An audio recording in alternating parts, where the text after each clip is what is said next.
ഒപ്പം ഉണ്ടായിരുന്ന എല്ലാവരും തന്നെ ഈ ഒരു അപകടത്തിൽ മരണപ്പെട്ടു പോവുകയാണ്. അപ്പോൾ ശൂന്യത എന്നതാണ്. ഇനിയിപ്പോൾ ഈ പൊതുദർശനത്തിൽ ടീച്ചർ പത്തി നിർവികാരിയായാണ് പൊതുദർശനത്തിൽ അവിടെ ഉണ്ടായിരുന്നത്. ആ സമയത്ത് നമ്മൾ ടീച്ചറെ കണ്ടിരുന്നു.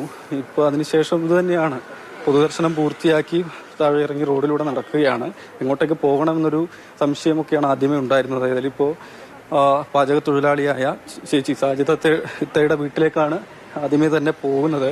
നമുക്ക് ഒന്നും കൂടെ ഒന്ന് സംസാരിക്കാൻ കഴിയുന്ന അവസ്ഥയിലാണോ ഒന്ന് ചോദിച്ചു നോക്കാം. ചില നമുക്കും ചോദിക്കുന്നതിലൊക്കെ ബുദ്ധിമുട്ടുണ്ട്. ഇപ്പൊ എങ്ങോട്ടേക്കാണ് പോകുന്നത്?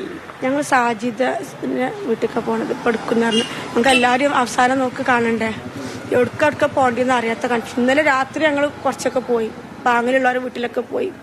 ഒരു വീട്ടിലത്തെ അവസ്ഥ കാണുമ്പോൾ ഞങ്ങൾക്ക് ഇത്ര സൈക്കിളില്ല. അപ്പോൾ വീട്ടുകാരുടെ അവസ്ഥ എന്താവും? ആരും ഒന്നും കഴിഞ്ഞു മുഴുവൻ മക്കളൊന്നും സെറ്റിലായിട്ടൊന്നുമല്ല. ഒക്കെ പഠിക്കണ കുട്ടികളാണ് എല്ലാവർക്കും. പോയവർക്കൊക്കെ HMനും 2 പെൺകുട്ടികളാണ്, ഒക്കെ പഠിക്കുകയാണ്.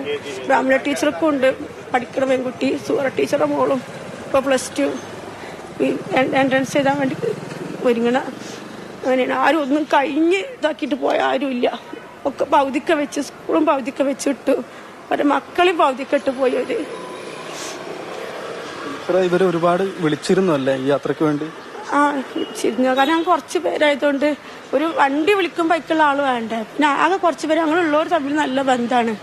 അപ്പം എല്ലാവരും പോവാന്നുള്ളതാണ്. എനിക്കൊരു നിവൃത്തി ഇല്ലാന്ന് പറഞ്ഞിട്ട് ഞാൻ മാറിയതാണ്. ആശ ടീച്ചറാണ് ഇതിനൊക്കെ മുൻകൈ എടുക്കണത്. ടീച്ചർ ദിവസം എന്ന് പറഞ്ഞാൽ സ്റ്റാറ്റസും ഒക്കെ എല്ലായിടത്തും പോണതും ഇഷ്ടമാണ്. നല്ലൊരു ആക്റ്റീവ് എനർജറ്റിക് ആയിട്ടുള്ള ടീച്ചറാണ് ആശ ടീച്ചർ.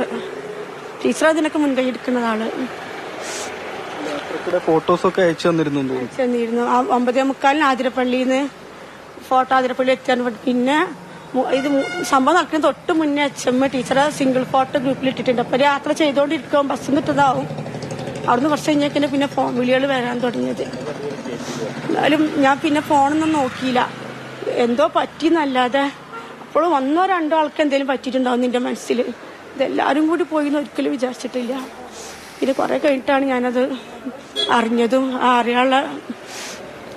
അറിഞ്ഞത്. ഒരാളെങ്കിലും ബാക്കി ഏതെങ്കിലും ഒരു സമാധാനം ഉണ്ടെങ്കിൽ ഒരാൾ പോലും ഇല്ല. ഞങ്ങളെ മക്കൾ, കുറേ മക്കളുണ്ട് ഞങ്ങൾക്ക്. ശൂന്യത എന്ന് പറയുന്നത് ഒരൊക്കെ അത്രയും പ്രവർത്തിച്ചിരുന്ന ടീച്ചർമാരാണ്. നമ്മുടെ ടീച്ചർ BLO ആണ്, എന്നാലും BLO പണിയെടുക്കും. ഡ്യൂട്ടി ലീവ് ആണെങ്കിലും സ്കൂളത്തെ കാര്യങ്ങളും നോക്കാൻ വരും ടീച്ചർ ഇവിടെ പാങ്ങി തന്നെ ഉള്ളതാണ്. HM ആണെങ്കിലും ഇപ്പം ഞങ്ങൾ പായസ ചലഞ്ച് നടത്തി ഞങ്ങളെ ബസ്സിന് ഫണ്ടിന് വേണ്ടിയിട്ട്. HMമാരും നടക്കില്ല അങ്ങനെ. ടീച്ചർ തന്നെ പിരിവിന് മുന്നിട്ട് എത്രയോ വീടുകളിൽ ടീച്ചർ തന്നെ നടന്നിരുന്നു. അപ്പോൾ ടീച്ചർ നടക്കുമ്പോൾ സ്വാഭാവികം നമ്മൾ സ്റ്റാഫുകളും ഒക്കെ സപ്പോർട്ടായി എല്ലാവരും നടന്ന് സ്കൂളിന് വേണ്ടിയിട്ട് അത്രയും പ്രവർത്തിക്കാൻ തയ്യാറുള്ള ഒരു ടീമാണ്. ഒരു ടീം ഒന്നായിട്ടാണ് നഷ്ടപ്പെട്ടത് നമുക്ക്. ഡ്രൈവറൊക്കെ തന്നെ ഒരു കുടുംബം പോലെ ആയിരുന്നു. അതുകൊണ്ടല്ല, അല്ലെങ്കിൽ ഡ്രൈവർമാരൊക്കെ ആരെങ്കിലും അങ്ങനെ വരണമെങ്കിൽ അത് നമ്മളെ വീട്ടിൽ, അത് നമ്മളെ സ്കൂളത്തെ ഒരു അംഗത്തെ പോലെ തന്നെയാണ് ഡ്രൈവറും. നമുക്ക് എന്തെങ്കിലും സാധനമൊക്കെ ആവശ്യമുണ്ടെങ്കിൽ പെട്ടെന്ന് വിളിച്ചു പറഞ്ഞാൽ ബൈക്കെടുത്ത് പോയി കൊണ്ടുവന്ന് തരാനും ഒക്കെ എല്ലാത്തിനും ആള് റെഡിയാണ്. 9 വർഷമാണ് സ്കൂളിൽ. വൈഫും ടീച്ചർ തന്നെയാണ് ഇവിടെ അടുത്ത് വേറെ സ്കൂളിൽ. ടീച്ചർ ഇവിടെ 9 വർഷമായി സ്കൂളിൽ.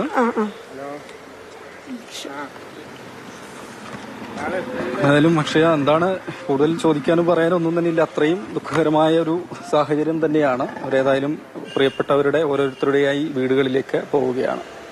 തീർച്ചയായിട്ടും ആ ടീച്ചറുടെ മാനസികാവസ്ഥ തന്നെയാണ് ഏറ്റവും കൂടുതൽ അലട്ടുന്നത്. കുഞ്ഞുങ്ങളാകുമ്പോൾ അവർക്ക് ചിലർക്ക് മനസ്സിലായിട്ടുണ്ടാവില്ല, കുഞ്ഞുങ്ങൾക്ക് വേദന ഉണ്ടാകില്ല എന്നുള്ളതല്ല, എങ്കിൽ പോലും അവർക്കത് ഉൾക്കൊള്ളേണ്ട പ്രായമായിട്ടില്ല. 4ാം ക്ലാസ് വരെയുള്ള കുട്ടികളാണ്. പക്ഷേ ടീച്ചർക്ക് കൂടെ ഉണ്ടായിരുന്ന ആ സ്റ്റാഫ് റൂമിലുണ്ടായിരുന്ന ആരുമില്ല. നാളെ ഇനി 2 വേനലവധി കഴിഞ്ഞ് തിരികെ സ്കൂളിലേക്ക് എത്തുമ്പോൾ ആ ടീച്ചർക്കൊപ്പം ഇരുന്ന ആരും ഉണ്ടാകുന്നില്ല എന്നുള്ളത് ആ ടീച്ചറെ സംബന്ധിച്ചിടത്തോളം അത് ഉൾക്കൊള്ളുക, അതിനെ ആക്സെപ്റ്റ് ചെയ്യുക എന്നൊക്കെയുള്ളത് വളരെ ബുദ്ധിമുട്ടാണ്. ടീച്ചർക്ക് ഓരോരുത്തരെയും പറ്റി പറയാനുണ്ട്. ഇവരിൽ ആരുടെ അടുത്തേക്ക് ആദ്യം ഓടിയെത്തുക എന്നുള്ളതാണ് ടീച്ചറുടെ ഒരു ആശങ്ക. എന്താണ് പറയുക? നമുക്ക് മനുഷ്യൻ്റെ വൈകാരികാവസ്ഥയെ പറ്റിയും അവരെന്തു പറയുന്നു അത് കേൾക്കുക എന്നതിനപ്പുറത്തേക്ക് ഒന്നും അതിൽ കൂടുതൽ വിവരിക്കാനൊന്നുമില്ല എന്നുള്ളതാണ്.